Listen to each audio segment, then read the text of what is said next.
Have you ever wondered how a speech given over 100 years ago in a country that was completely falling apart could give us one of the sharpest ways to understand our own politics today? Well, we're about to find out. We're diving into Max Weber's famous lecture, Politics as a Vocation, and you'll see how his insights act like a super clear lens for our modern world, especially for a dynamic democracy like Taiwan.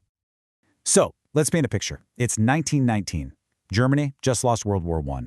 The empire is gone, and society is just spinning out of control with revolution and chaos.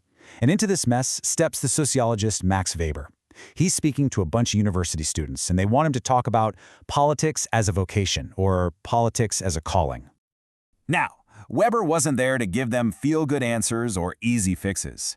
It was a time of what he called sterile excitement. Lots of noise, lots of shouting, but not much real thinking.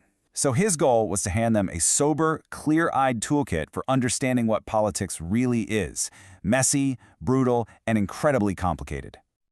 Okay, so to get a grip on this political world, Weber gives us 3 essential keys. And these aren't just dry academic ideas, they're the actual building blocks you need to analyze any political system. And it all starts with how you define the state itself. Here's the kicker. For Weber, the state isn't defined by its noble goals, like providing healthcare or building roads. Nope. It's defined by its unique tool, having the monopoly on the legitimate use of violence. And that means politics, at its very core, is the struggle over who gets to control that ultimate tool of power. So why do we go along with it? Why do people obey? Weber says it's not just about being scared. He breaks it down into 3 main reasons we accept being ruled. First, there's the power of yesterday. Tradition. We do it because it's always been done. Then there's the power of an incredible individual, charisma. And finally, there's the power of the system itself, the impersonal rules. That's the legal, rational authority that's supposed to run a modern state. And this is where it gets really interesting, because you can see these abstract ideas playing out in a place like Taiwan right now. It's never just one thing. It's always a mix. You see the legal, rational system in the day-to-day work of the government, but you also absolutely see the power of tradition in the influence of local political families. And when there's a national crisis, you see that powerful, charismatic appeal of a president who can unite everyone. Okay, so after mapping out the external world of power, Weber goes inward. He dives right into the soul of a politician. And what he finds there is this fundamental, unavoidable conflict, a constant battle between 2 completely different ways of thinking about right and wrong. On one hand, you've got the ethic of conviction. This is all about pure principle. It says, my intentions are good, my cause is just, and that's all that matters. The results are in God's hands. But on the other side is the ethic of responsibility. And this one forces you to ask a much tougher question. Okay, but what are the actual, real-world consequences of what I'm about to do? It means you have to own the outcome, whether it's good or bad. Now, you might think you have to choose one or the other, right? But Weber says no. In fact, the true sign of a great politician is someone who can live with that tension. It's someone who operates with that heavy sense of responsibility, weighing every possible outcome, but who, at a critical moment, can plant their feet, draw a line based on their deepest conviction, and say, here I stand, I can do no other. And this is where this 100-year-old toolkit becomes just so useful. When you take this framework and hold it up to the political realities in Taiwan, suddenly a lot of the tensions and challenges happening right now become crystal clear. So what does it take to actually do this job? According to Weber, a real politician needs 3 essential qualities. First, you need passion, a deep, burning dedication to a cause. Second, you need that ethic of responsibility we just talked about.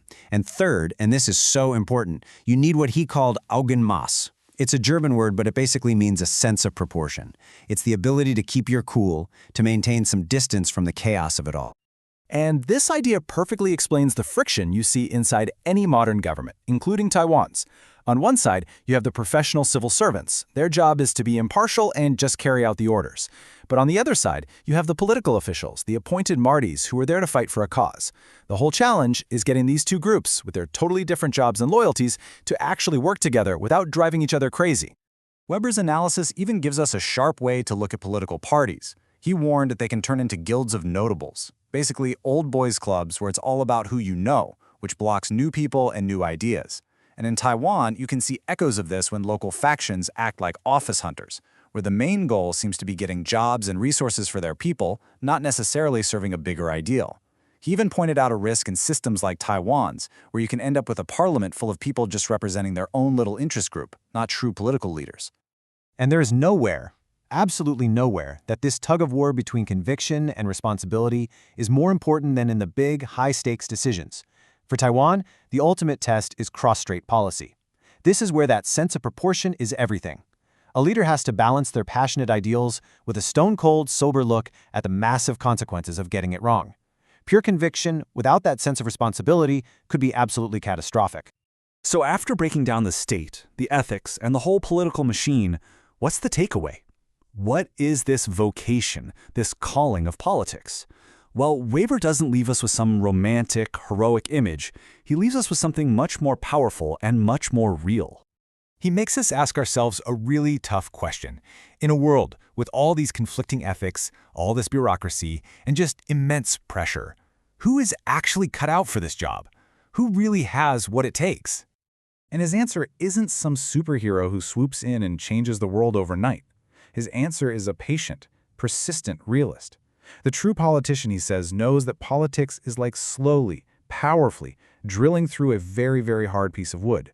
It takes the passion to keep pushing the drill, but also the perspective to know you're not going to get through it in one shot. And the final test, the ultimate test of this calling, is resilience. It's the ability to look out at a world that seems too foolish or too corrupt for your ideals, to see all your hopes get crushed, and yet not to break. It's the person who can look at all that wreckage and still, somehow, say, in spite of all. Weber ends his talk on a really sobering note, not a cheerful one. He describes the modern world as heading into a polar night of icy darkness. He doesn't offer any easy promises. Instead, he leaves his audience, and he leaves us over a century later, with a huge, challenging question. Facing this reality, what can we honestly hope for? And who is going to be strong enough to keep boring through those hard boards?